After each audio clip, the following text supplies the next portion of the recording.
नमस्कार फ्रेंड्स। अब हम भारत शासन अधिनियम 1919 का पार्ट 2 का अध्ययन करेंगे। मित्रों, पार्ट 1 का हम पहले से अध्ययन कर चुके हैं।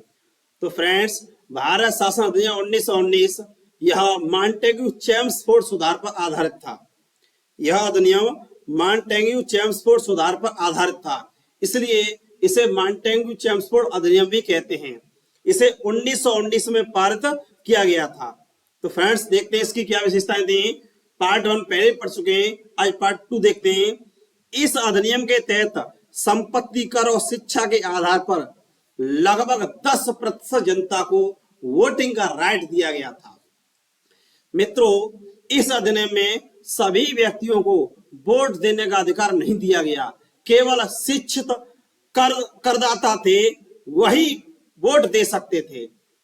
इस तरह से फ्रेंड्स, जनता को मतदान करने का अधिकार दिया गया केवल 10% को।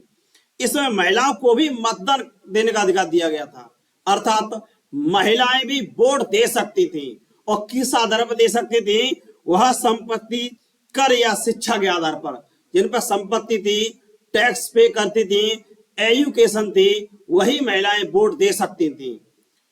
और विशेषता क्या थी फ्रेंड्स? इस अधिनियम के द्वारा वायसराय की कार्यकारिणी परिषद में, जो वायसराय होता था, उसकी कार्यकारिणी परिषद में भारतीयों की संख्या बढ़ा दी गई।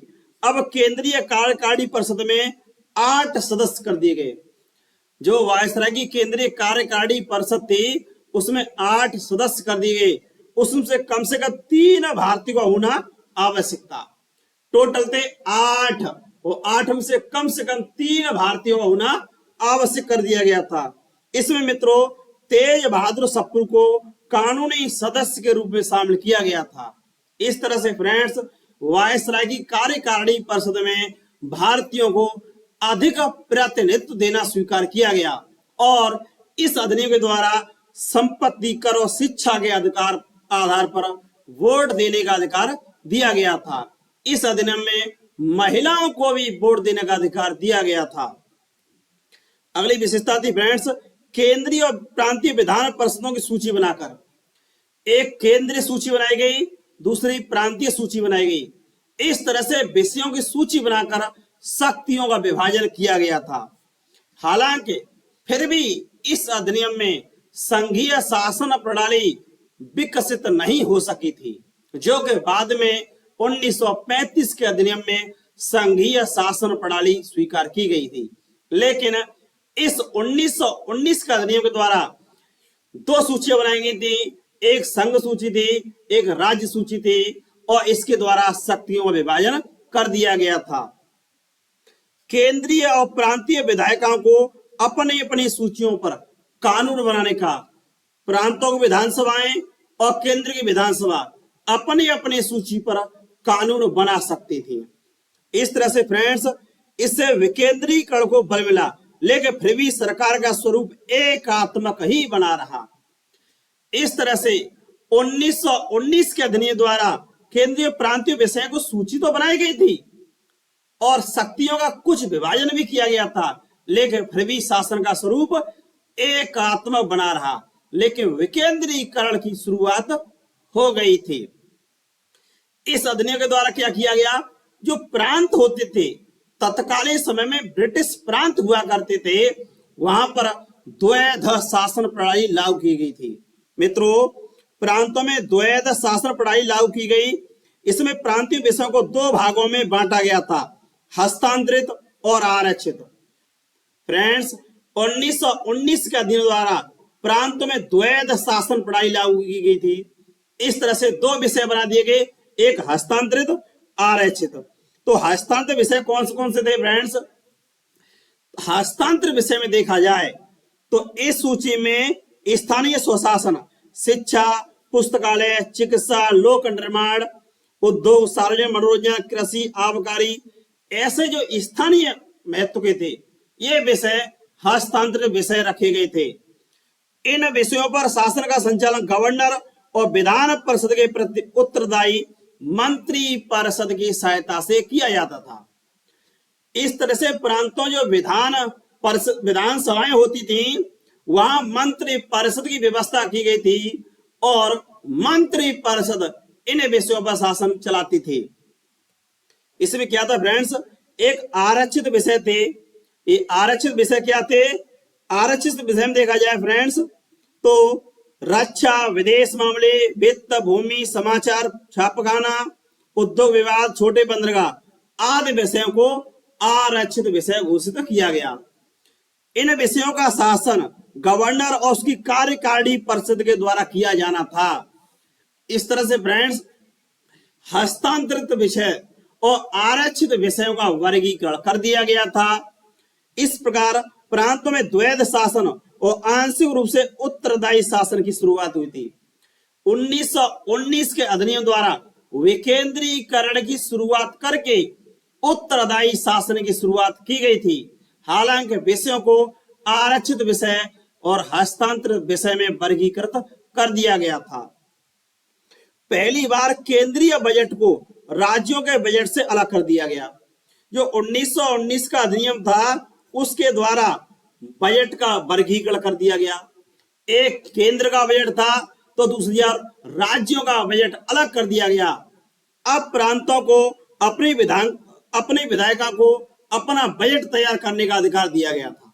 मित्रों, इस 1919 के अधिनियम द्वारा जो प्रांतों में विधायिकाएं थी इनके द्वारा अपने राज्य के लिए बजट तैयार करने का अधिकार दिया गया था। इस तरह से ये बजट तैयार कर सकती थी फ्रेंड्स। और इसमें विशेषताएं थी, केंद्रीय विधानमंडल को केंद्रीय विषयों पर कानून बनाने का अधिकार दिया गया। जो केंद्रीय सूची विषय थे उस पर कानून बनाने का अधिकार केंद्रीय विधानमंडल को दिया गया, लेकिन अंतिम निर्णय करने का अधिकार गवर्नर जनरल को दिया गया था। इस तरह से जो केंद्रीय सूची विषय थे उन पर केंद्रीय विधायिका कानून बना सकती थी, लेकिन अंतिम डिसीजन करने का अधिकार दे दिया गया था वायसराय को, गवर्नर जनरल को। इसी प्रकार प्रांतीय विधानमंडलों को प्रांतीय विषयों पर कानून बनाने का अधिकार दिया गया। जो प्रांतीय विषय थे स्थानीय महत्व के थे उन पर प्रांतीय विधानमंडल कानून बनाता था, लेकिन यहां भी गवर्नर को अंतिम शक्ति दी गई। इसीलिए 1919 के अधिनियम को न तो पूर्ण तरह उत्तरदायी शासन माना जा सकता है और न ही संघीय शासन माना जा सकता है, क्योंकि यहां भी गवर्नर और वायसराय को अधिक अधिकार दे दिए गए थे और वह कानून को परिवर्तित कर सकता था। इस अधिनियम में लोक सेवा आयोग के गठन की व्यवस्था की गई। फ्रेंड्स, 1919 का अधिनियम था उसमें लोक सेवा आयोग के गठन की व्यवस्था की गई थी।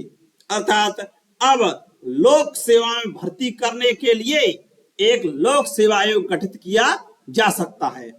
तो इसमें क्या होता है, जो विधि आयोग था, कानूनी आयोग था, उसकी सिफारिश पर 1926 में केंद्रीय लोक सेवा आयोग का गठन किया गया था। इस तरह से फ्रेंड्स वर्तमान में भारत का जो संघ लोक सेवा आयोग है उसकी नींव पड़ी थी 1926 में केंद्रीय लोक सेवा आयोग के रूप में। ठीक है फ्रेंड्स, ये आज भी अस्तित्व में पाया जाता है। इस अधिनियम के अंतर्गत एक वैधानिक आयोग के गठन की व्यवस्था की गई। जो 1919 का अधिनियम था उसमें व्यवस्था की गई थी कि एक आयोग गठित किया जाएगा जो 10 वर्ष बाद इस अधिनियम की समीक्षा करेगा, जिसका कार्य 10 वर्ष बाद इस अधिनियम की समीक्षा करने के बाद अपनी रिपोर्ट प्रस्तुत करना था। मित्रों, इस 1919 के अधिनियम की समीक्षा करने के लिए 3 फरवरी 1928 को भारत में एक आयोग आया था जिसे कहते हैं साइमन कमीशन। साइमन कमीशन हालांकि इसे 10 वर्ष बाद आना था, लेकिन वहां की सरकार ने इसे पहले से ही गठित कर दिया था। इस साइमन कमीशन के द्वारा 1919 के अधिनियम की समीक्षा की गई थी। बाद में इसकी रिपोर्ट के आधार पर लंदन में 3 गोलमेज सम्मेलन आयोजित किए गए थे, जिसके बाद में उसकी रिपोर्ट के आधार पर 1935 का अधिनियम पारित किया गया था। इस तरह से फ्रेंड्स 1919 के अधिनियम में केंद्रीय विषय पर केंद्रीय विधायिका कानून बना सकती थी, राज्य के विषय पर राज्य की विधायिका कानून बना सकती थी और इसमें विकेंद्रीकरण की शुरुआत की गई थी। धन्यवाद फ्रेंड्स, यह वीडियो अच्छा लगा हो तो लाइक शेयर और कमेंट करें।